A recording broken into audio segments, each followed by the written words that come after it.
10 seconds remaining. Look at this, perfect timing. 5 seconds remaining. You know, hopefully this music mix isn't like full of copyright stuff, actually. That'd be kind of embarrassing. I haven't tried that one out yet, so hopefully the 5 minutes of that was good. You know, saying that, I should also make sure that my last VOD didn't get muted for the in-between that I used. It shouldn't. Everything should be vetted and fine, but you never know. I've had my VODs muted in the past, so. While I'm back here, and we've just had our 4th pick, so really want to kind of dive into this draft a little bit, but we are going to make sure, not that there's much I can do about it. But it looks like everything is good. Yeah, it looks like we're totally fine, so hooray to me. Radiant team. Anyway, University of Illinois. Had that first pick Pudge, they go with Grimstroke Lich. This is just kind of a traditionally strong combo.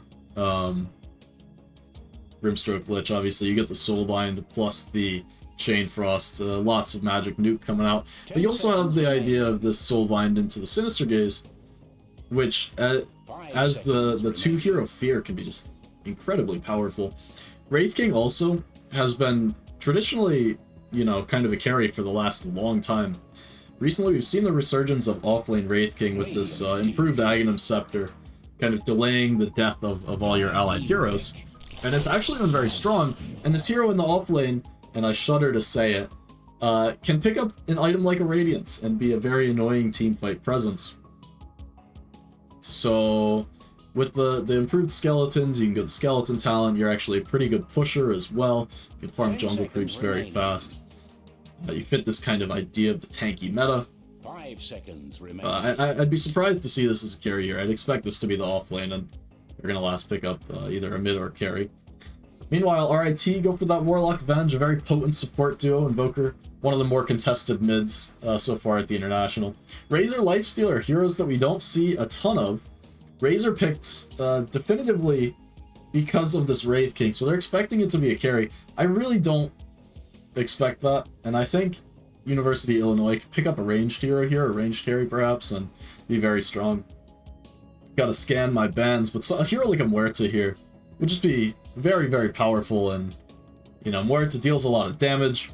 You're able to stay away from the Razor, the AoE silence. Gonna be good for kind of canceling that upheaval on the backlines, maybe. And Pierce the Veil, gonna get away from this majority physical damage coming in from the Lifestealer, gonna be coming in from the Razor. And even Invoker puts out a good amount of right-click damage now as the universal hero. Been seeing a lot of Hurricane Pike picked up early on Invoker just because you hit so hard. And they're actually gonna go for the Slark, so hero that it's not amazing against the Razor, but can always build up an Aghanim Scepter, use that pounce, get away from the static link. Excuse me. And Lifestealer, a hero that we've seen experimented a little bit with, but this hero just not so potent against high-strength, tanky heroes. The Feast never seems to do enough, in my opinion. Like, back in the day, you pick up this hero when they've got beefy strength, of course, because you deal that percentage-based damage, but recently, Lifestealer just feels like the damage isn't always there, and it's relatively easy to kite this hero. Especially last picking, or I guess second to last picking this hero, against a first pick Pudge that you know is going to be in a core role. Dismember can shut down Lifestealer pretty hard. And the sustained fights from Wraith King as well, like, you don't want to just be stuck hitting a Wraith King in these team fights. So I do think N1's going to have his work cut out for him. I think this is going to be a very difficult game for him to stick on targets. The Slark going to pose problems. You don't want to be stuck hitting that Wraith King forever. And Pudge, you know, Pudge is really going to be that meaty target you go for, but you need to play very much around the Dismember, so I think this is going to be a struggle for him. On the right side, Argent going to have a good mid matchup here against the Pudge. Invoker should be pretty dominant in that lane. And Kion Razor is going to have that melee hero to fight up against. Slark in lane should have most of his damage kind of sucked away perpetually. Really hope this loads me into the game. Oh no. Don't do this. Oh no. Everything's disconnected. What's happened?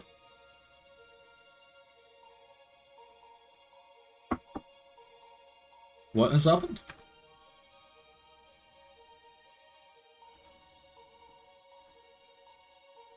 We're having some disaster, apparently.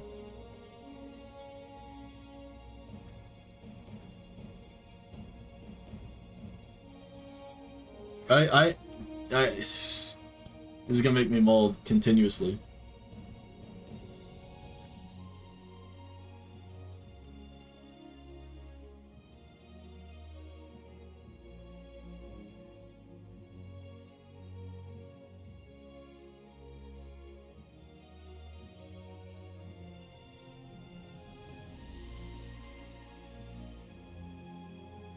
I mean, this really is gonna get on my nerves.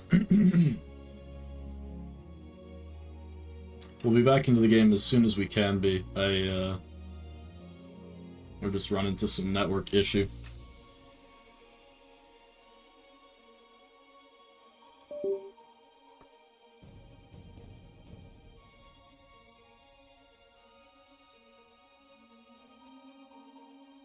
This has happened just at, like, arbitrary times for me recently.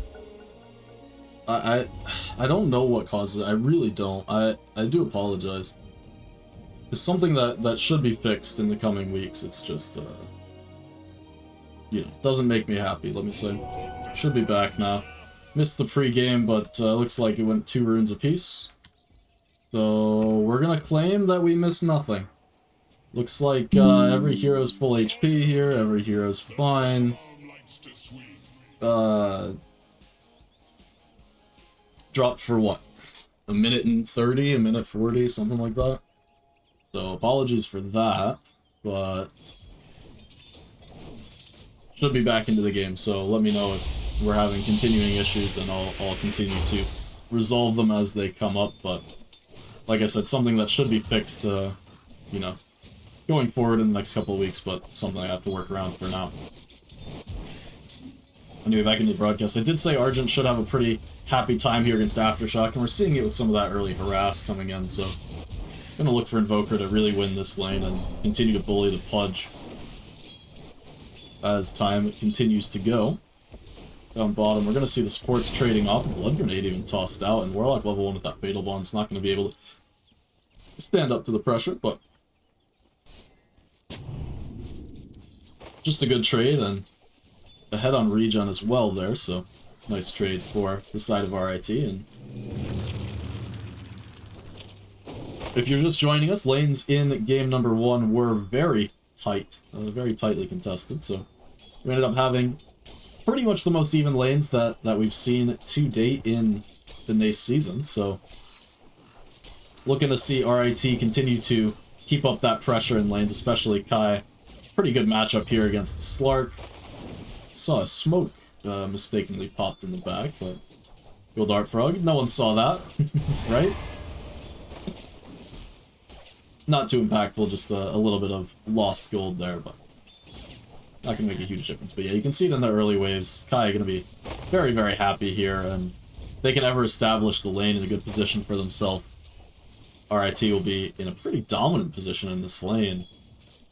And just looking down towards the bot lane, we haven't touched on this one yet, but N1 again in lane should be pretty happy here. Milnil not going to be able to do much against the Lifestealer, able to heal up from all of his hits, so not going to be much pressure added here. And really, if anything's gonna happen in these lanes, it's going to be RIT, the aggressors in kind of any movement that happens. In this game, there is ganking potential from the Venge. Venge can run down towards the mid lane when the time allows, and because Invoker should be pretty dominant here, I'd expect a rotation to the mid to come around these rune timings. Just to continue to abuse the fact that Pudge, you know, can't really do anything he wants in this lane. Meanwhile, yeah, for the side of Illinois, both supports not really looking to make those rotations. Grimstroke can, but see a little jump here, AMA player But that Inkswell popped on him. Looks like he'll be first to jump and get the kill. Goldar Frog just barely living to the side. But Kai had to run out of the way and... Oh, the Fairy Fire! It's enough! I was gonna say that level 2 Plasma Field might get him, but... Now Kai might be a little disappointed he's got the 2 points in Plasma Field instead of the Static Link, because Slark really can't deal with this ability very well. Down bottom, N1 just able to keep putting some pressure. But we will keep our eyes up on this top lane, as really this should be where any potential action is. And Gold Frog with a nice double stack pull here. And yeah, with RIT just going for the hard pull of their own, they're going to lose a full wave to this small camp.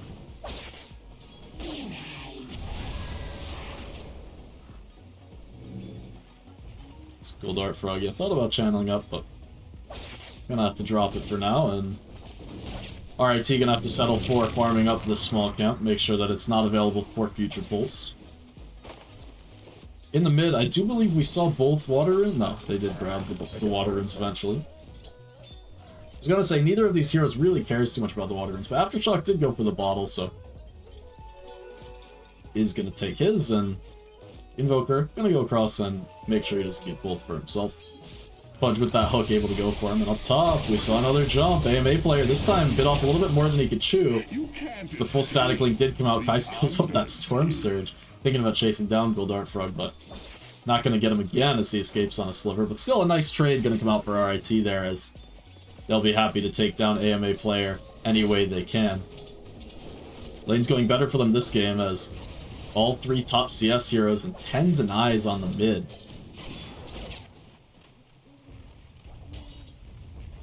It's just as expected, Invoker having an absolutely free time here in the mid. Aftershock still able to find some CS, so he's not getting obliterated here, but he's going to be behind in those levels. And Pudge definitely a hero that wants to get levels early. A little bit of a go here, but just burn off the mana. But yeah, Pudge definitely a hero that wants to make sure he gets those early levels when you're playing him on the mid. Up top, we do see another go with the Inkswell. Looks like it's going to be another kill with Razor back in the base as well.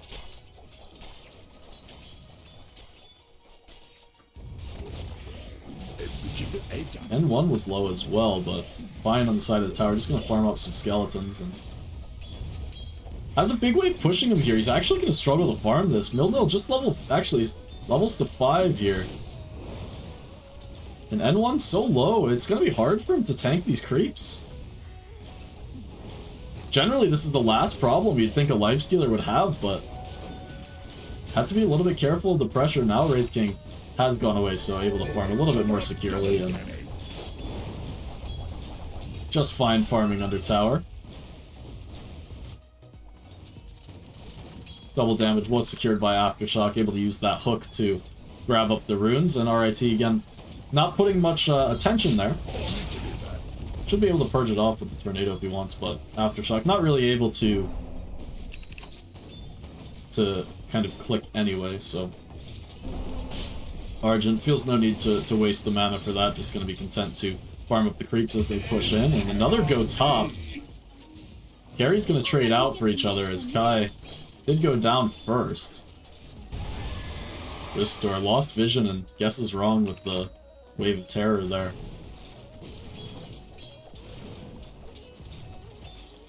As Illinois, very aggressive and surprisingly so. I mean, it's hard to go with the Inkswell. Feels like it's their only way back in this lane, I suppose, so they will continue to go with Slark pouncing in with these Inkswells, and with the level 3 Dark Pact as well, they can put out lots of magic damage. But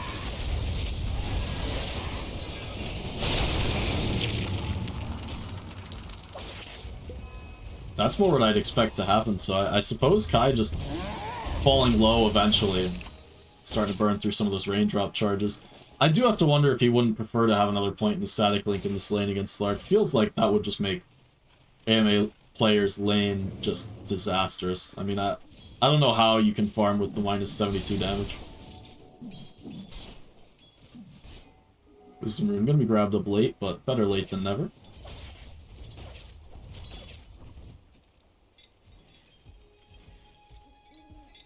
Aftershock picks up an illusion rune as well, but looks like he's not going to think about making any rotation for the time being.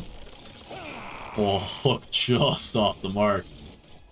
Argent needs to be a little bit careful. He's pretty low on mana, so wouldn't be able to get too many spells off. Does have the Midas, though, so he'll be very happy for himself.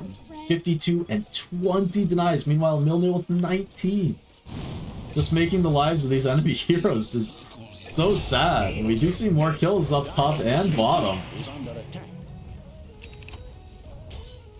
Really not the best day for watching all the kills as across the lanes we go. But support's going to be grabbed from either side, so 1-for-1 trade about as far apart as they possibly can be. AMA player does find that level 6 now and be able to start to recover, but his net worth, he's pretty happy despite not having the most CS, despite being pretty heavily contested. Sitting up there second in net worth and ahead of Kai as well. Plasma field, but not enough damage. And Dark Pack, Shadow Dance can be just fine. Kai, oh, the stun! Just enough damage on that magic missile. Wow, that was close. Another kill down bottom as well, so blink and you'll miss it as action across top and bot lane this game.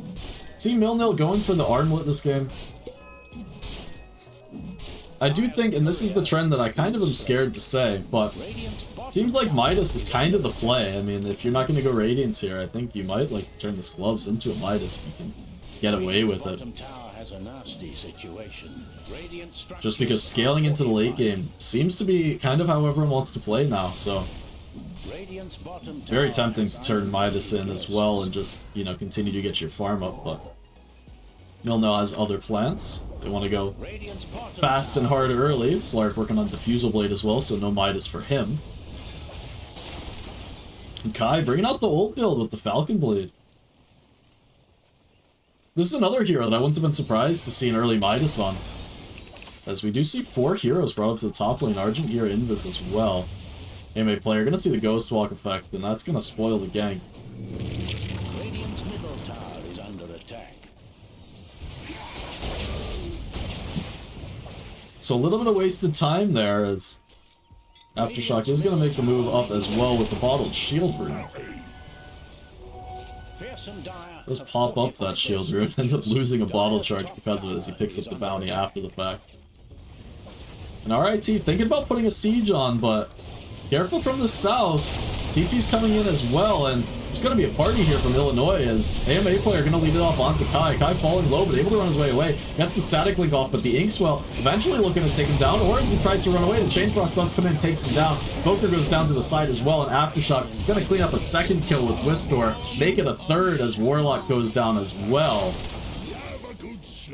Illinois able to stretch their limits. AMA player going in first, a little bit of a scary position there, but ends up setting up 4 kills for his team. N1, just like the first game, the only surviving member of his team, this time able to put some pressure onto the tier 1. But as Aftershock comes back, he's got that fresh Blink Dagger, goes into Dismember.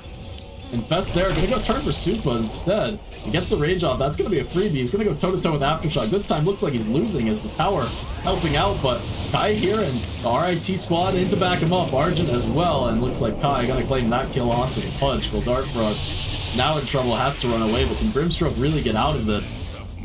The answer is gonna be no. He will fall as well. So 3 good kills. RIT needed those to start to come back and make sure that things didn't get out of control. And this time, N1 able to get involved early. We'll finish up an armlet, and he'll work towards a Radiance next. Meanwhile, Milno going for that full aggression build, has the armlet, looking for a Blink Dagger. He'll go the Shard afterwards as well, so worried about maybe getting his mana burned off, but for now, only the EMP to do that, though it can be rather scary. Don't want to have to pop that that ultimate by yourself before an EMP goes off when you're still pretty healthy, I suppose. And Argent is looking for him. Ghostwalk particles are going to show, and there was a blink over to the side. Kai in a little bit of trouble, gets a nice static link off. but gonna pop it early as now Argent left on the back by himself. Ghostwalk is on cooldown. They're gonna split the damage. Aftershock hooks in Kai, and Kai goes down, but Argent able to get that Ghostwalk off afterwards, and eventually turns himself around and just goes down. The chain thrust in from the side. It's a little bit greedy there. Looked like the split damage in from University of Illinois was going to be a problem, but Invoker turns himself back around and turns himself back around into death. Illinois wants to stay down here as well, putting more pressure on towards the tier 2. They have a whole heap of skeletons ready to take this tower if they can sustain the pressure as well. And it looks like RIT going to be forced to back off. Looking top, AMA player was going with N1 underneath the tower. This time going to try and pounce away. TP is under the tower, is spotted out, is taken down. Kai, a nice TP to make sure that kill goes. And N1 just on the edge of his HP pool was able to turn that armlet on and continue the beatdown. Down bottom, Aftershock with the blink in. Sunstrike going to be on top of him, but not going to be enough. Feared up, Wistor with the wand. Living for longer, uses the swap as well, and trying to run himself away, but will eventually go down. Aftershock, gonna take him out with the rock. And the tier 2 down here will fall. Milnil's army of skeletons, providing more than enough damage there. Second blink acquired, and the gank squad gonna be looking to go now. Radiant's bottom tower is now a pile of dust. Still just a 2k net worth lead, but with the tier 2, University of Illinois gotta feel pretty strong. They will smoke up after taking that tower with the double blink dagger. Supports as well coming, but this time RIT has the read and they'll get themselves away. Dire's top tower is under attack.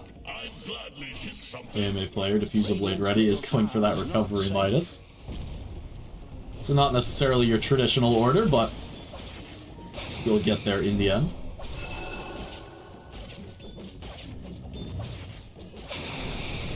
I mean, you know Dota's in a state, right, when every hero wants to buy Midas. I clicked on this Warlock half expecting to see a Gloves of Haste in the inventory.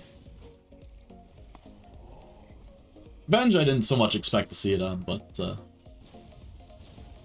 N1 could have gone it. I mean, so many heroes. He is going to run in towards the mid, and this time the gank finally going to connect from Illinois. Punch hanging around mid all this time, and not going to be able to get the Infest off. Was silenced up by that Phantom's Embrace.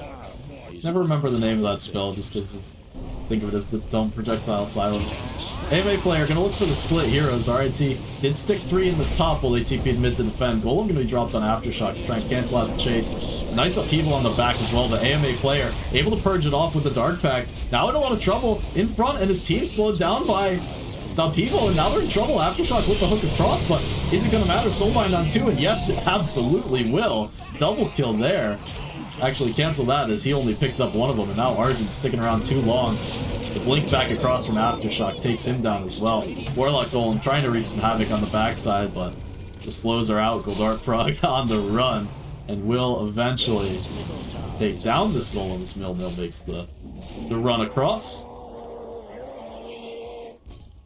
So some nice kills for the side of University of Illinois, but looks like that fight was off to a good start for RIT as AMA player.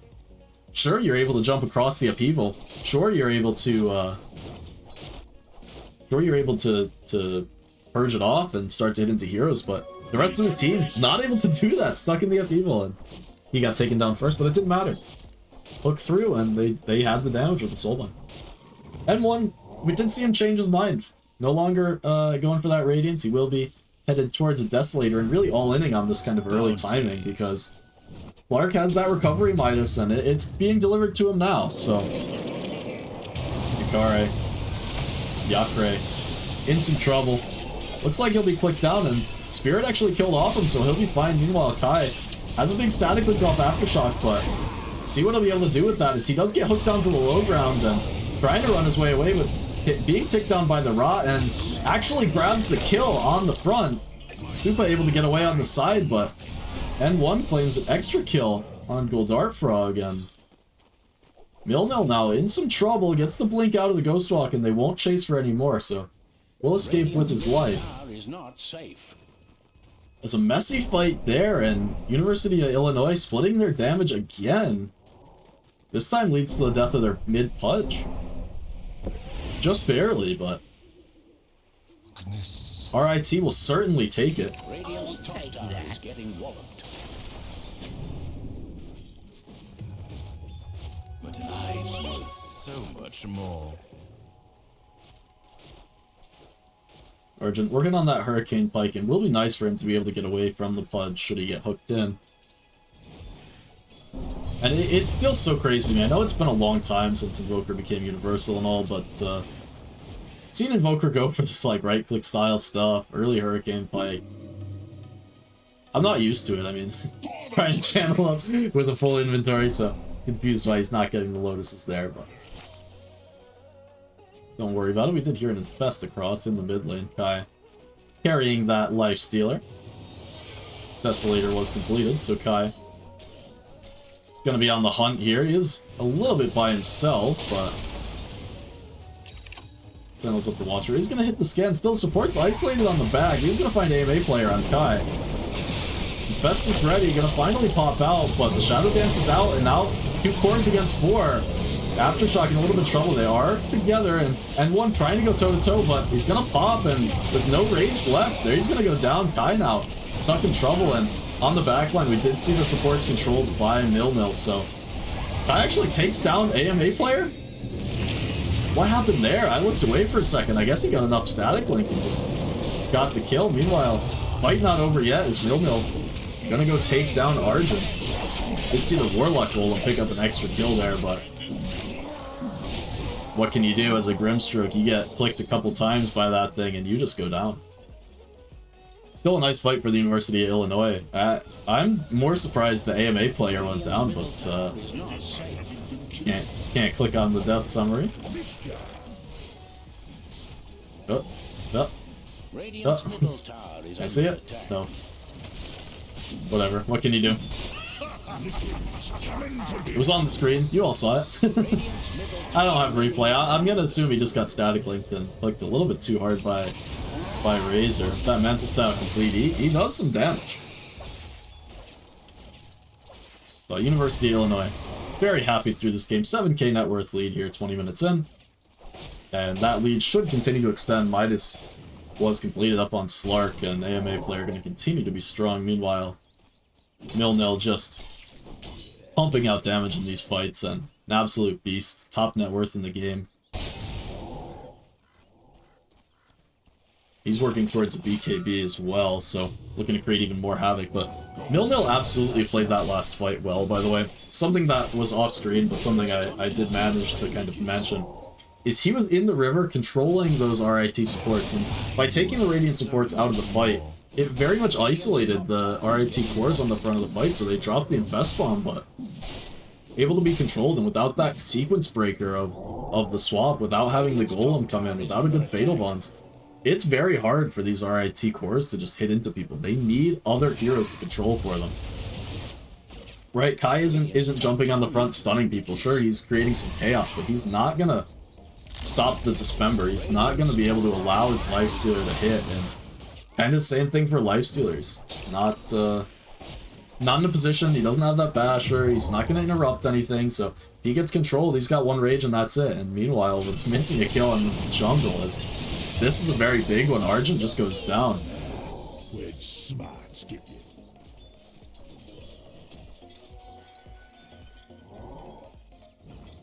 So look away and you'll miss it. 40 kills here, 22 minutes in. 40 combined kills, that is.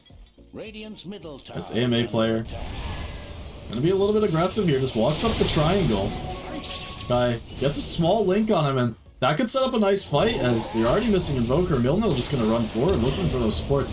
People gonna be channeled on the back, but it's not gonna slow him enough, as Wistor gonna go down, and AMA player gonna continue with looking for more. Yukare in trouble, gonna try and Shadow Amulet. The duck is there.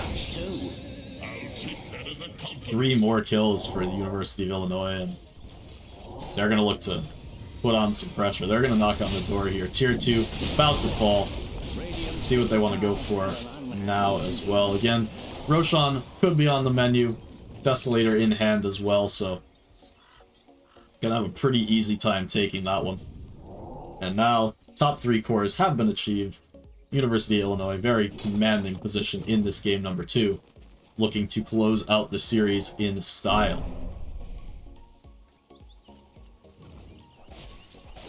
And ooh, I can't agree with this one. Argent, looking for this Aghanim Scepter. Cataclysm is a good spell, sure, but you're looking at Warlock Golem as your only real AoE stun. You have Tornado and Warlock Golem, and this team is not a Cataclysm setup team, so this net worth really just going to be wasted on your Invoker, and when you're already behind like this, dumping 4,000 gold into a dead item is very, very rough.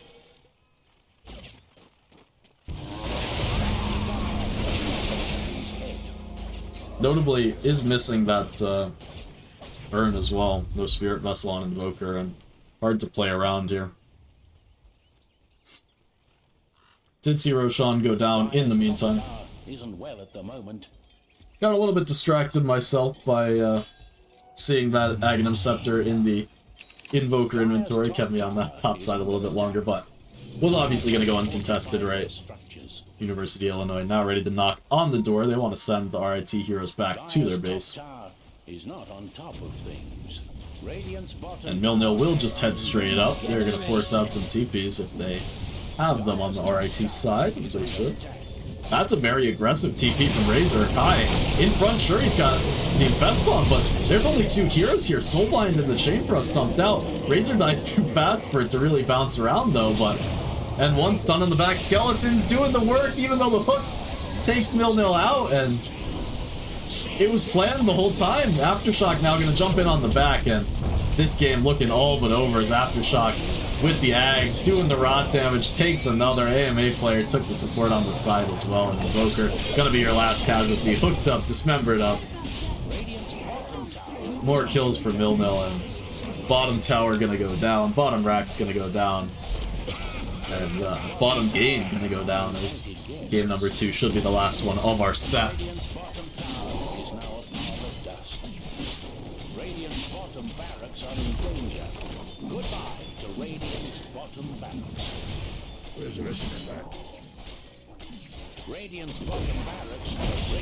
Looks like RIT gonna go for one last hurrah here, but not gonna be able to take down AMA player with just that static link. Milnil claims another kill outside the fountain, and Illinois maybe looking to have a little bit of fun in the fountain before all is said and done. Instead, gonna head out for that mid wave. Here 2 did go down before, so Aftershock gonna keep himself up on the high ground. Gonna be forced back from the right pressure. AMA player wants in though. Infest's gonna be laid down, but Dismember gonna come out immediately. Soulbind after the Dismember, but two-man fear. Super actually goes down quickly. Swamp on the back. Whisper gonna go down straight away, and Kai in a lot of trouble. AMA player looking for the right click. Second pound's gonna take him down. Argent gonna go as well. This Dart Frog did take down N1 in the back on the Lifestealer, so 4 more kills their way for the price of a Lich. Aftershock ready to blow that Aegis. Upheaval in the back, and the AMA player is looking for him. Mikare is there with the invis, but not gonna last. Will go down underneath his tier 4s as well. RIT still don't want to call it, but Illinois says, that's fine, we'll just take your base, we'll take those racks, and we'll take them. GG. There it is.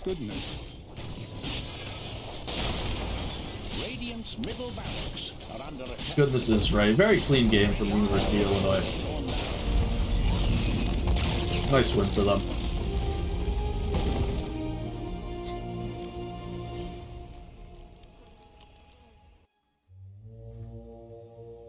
Just take a quick look at a little bit of the post-game stats, but not a lot of doubt really in that game. University of Illinois. Lane stage went pretty well, besides for Slark having a little bit of a tough time up top, but able to recover. And I mean, look at Warlock net worth. That's kind of crazy.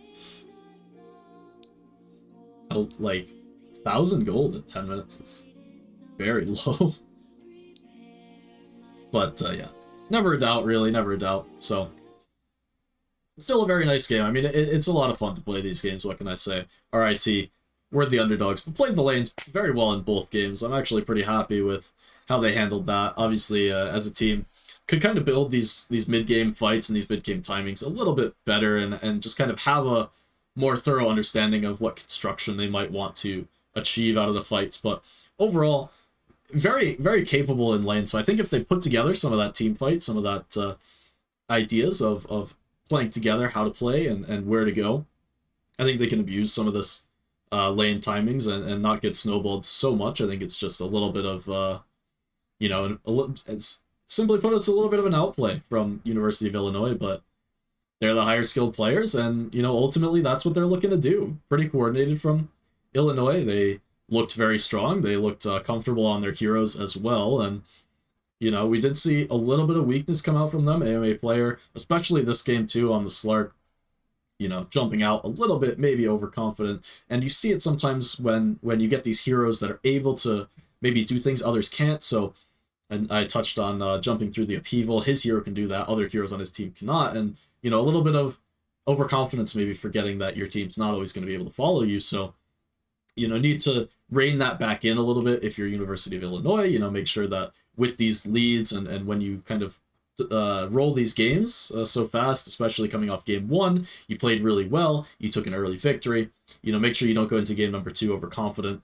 Make sure that you're staying within your bounds and still treating it serious, because it's really easy to get in this mindset of, hey, we're better, we're gonna win, we did so well game 1, I'm just gonna go do whatever we want. And sometimes you can fall a little bit flat. So that being said, was very clean, was very coordinated, and just those few things to maybe mop up in the game to definitely elevate their level of team play. And it's something that, I talk about it every week. I probably talk about it every single time that I cast, but it's something that a lot of players at this level are not used. And I say at this level, meaning outside of pro teams, outside of people competing on real teams. And that's not a skill thing. That's a how much experience you have thing. People aren't used to communicating in this 5v5 captain's mode, private lobby type game. People are used to pubs where you have that limited communication. So it takes a lot of effort to really draw it out of people and start understanding that, yes, we can play this game like a coordinated system. Like we can present this idea that begins in our draft and it is prevalent throughout our gameplay. So always kind of worthwhile to touch on that. And the main reason I bring up kind of things to think about for both teams after these games is because it's very easy to get into this mindset as well of, we won these games, they were stomps, there's nothing we can learn from it. Any mistakes that we made were just because we were a little bit careless, because we were winning so hard, whatever, blah, blah, blah. And I just like to remind people that, there's a lot that you can learn from winning games, and there's a lot that you can learn from winning games very hard. Just because, that's when you're thinking the least. Like, that's when your true kind of base tendencies get revealed, is when you're not thinking about the game. And if your base tendency is to play a part, if your base tendency is to kind of ignore the team, whatever it may be, right? That's something that you can work on as a player and you can work to address. So not to criticize anyone, but just to kind of plant those seeds of how we can move forward. I mean, players at this level in these teams don't have dedicated coaches. They don't have people watching replays for them. And very frequently, I mean, when I was on Northeastern, we didn't watch replays ourselves. We just kind of maybe talked about the game for a few minutes afterwards, and that was the end of it. So I kind of hope that some of this blanket statements that I put out after the game can inform teams to have a nice probing conversation where you might disagree with everything that I say about your team. You might say, our team comms in the game were not like that at all. Our mentality, we weren't thinking those things. But at the end of the day, hopefully it just makes you kind of think about what you were thinking about in the game and kind of taking anything you can from a winning game or from a losing game. So that's what I'll wrap it up with. That's all I've got for you guys today. Thanks for casting. Yeah, I appreciate doing these games. I'm way in the future, so probably you won't even see this, but I really appreciate doing these games. I appreciate having the opportunity. It's kind of allowed me to flex some of my, old casting muscles that I've been out of, and I've been out of touch for a little while. And I think combined with being around TI time, I'm both excited, I'm ready to go, and I feel like I have a little bit deeper of an understanding just because of how much Dota I've been consuming recently. So, I kind of hope to continue this through the season. I hope to continue this through week 4. That being said, remember, the next upcoming weeks, I am going to be away. I'm going to TI in person, so Not going to be bringing you weeks 5 or week 6, but hopefully will be returned for week number 7. Hopefully my connection problems will be fixed by then. They should be. Fingers crossed, right? But they should be fixed by then, and I should be able to bring you some even better, more exciting content. So just really quick to wrap it up, we're going to take a look at the schedule. So we finished yesterday's games, we finished today's games. VODs will be up for those. The University of Toronto versus Indiana game, that VOD is live, so go check that game out. Today's game, RIT, University of Illinois. Hopefully you know what I'm talking about because we just watched it, but this VOD will be available later on tonight or tomorrow morning, so keep an eye out for that if you want to watch the replay.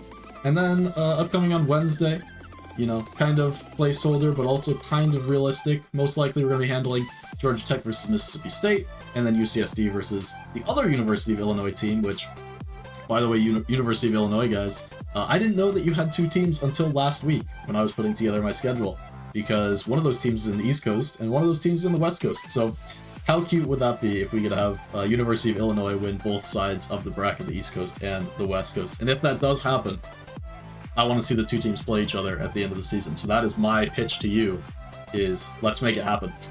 Because those 2 teams will never play against each other in the regular season or in the playoffs. So if you want to have an in-house scrim, let me know. Let's make it sometime after I'm back. Let's make it sometime November or December. So I would be excited to do that. I'd love to bring that game to you guys as well. But I also have some quick standings. These are not updated with today's or yesterday's games, but just to flash them on the screen in case anyone is interested. I will be updating these as we go through the season as well.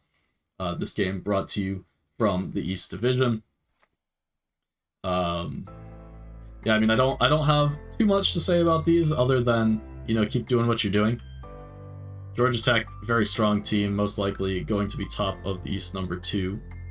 And over here, Illinois strong. University of Toronto is quite strong. They did win their match yesterday, so up to 2-0 on the series for them. And we'll see their week number 4 upcoming. I'm not going to be handling that match, but maybe can bring it to you later on in the future as well. So those 2 teams, Georgia Tech on East 2 Division and University of Toronto, probably going to be the teams to beat, but still have an undefeated team in University of Illinois here in the East, so going to be a nice matchup to watch out for there as well. Into the West, we have a couple of undefeated teams in the British Columbia and UCSD side. Haven't actually watched any of the University of British Columbia teams' games either, so not sure how that's going out in the West. I've actually only handled, I think, 1 West Coast matchup, but always looking to do more. If any of them happen to be moved to 10 p.m. as well this coming week, I'll be handling that instead of the game that I pitched in the schedule, just because I will be able to do both of those live if possible. And I say that as reschedule has been requested in the UCSD versus University of Illinois game, so I will keep you posted there, but we'll be handling some game on Wednesday night. So that's all I have for you. So I'm once again, I'm very happy to have brought you these games. I have a lot of fun with it, and I hope that you have a lot of fun with it too. So I'll leave you with that. GG's to both teams. It was a nice series, even though the games were quick, even though it feels like RIT kind of got outplayed there. It was a lot of fun to do, and I hope the players had a lot of fun playing as well. So congrats to University of Illinois for the quick 2-0, and we'll see you next time. We'll see you Wednesday night. Till then, I'm Cool Hands signing off. Bye-bye now.